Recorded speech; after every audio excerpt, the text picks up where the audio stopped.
नमस्ते साथीहरु, तपाईहरुलाई स्वागत गर्न चाहन्छु फेरि पनि सजिलो किचन च्यानलको स्पेशल अर्को भिडियोमा।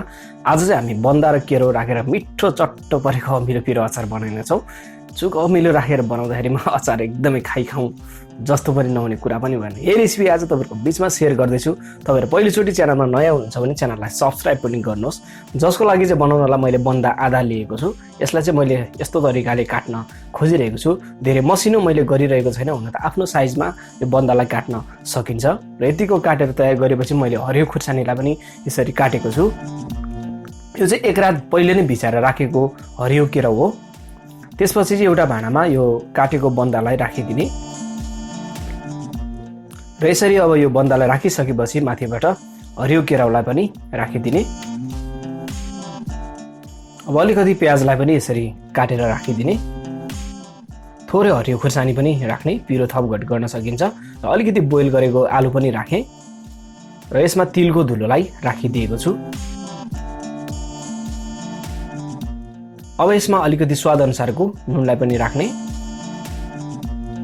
थोरै धुलो खुर्सानी पनि राखिदिने। अब चाहिँ झार्नको लागि एउटा भाँडामा तेललाई तताउने, मजाले तेल तातियोस्।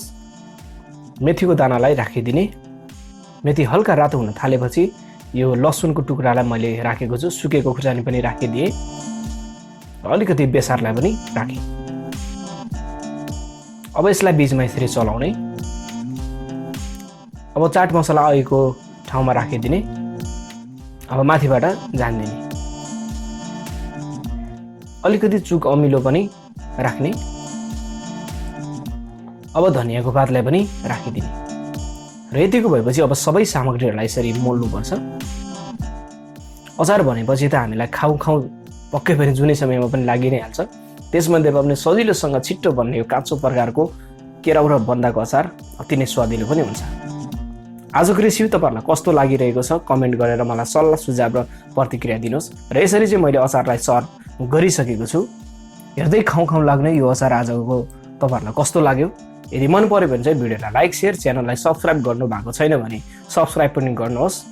यसपालि यसरी नै हरियो केराउ र बन्दाको राखेको अचार बनाएर खाँदै गर्नु होला।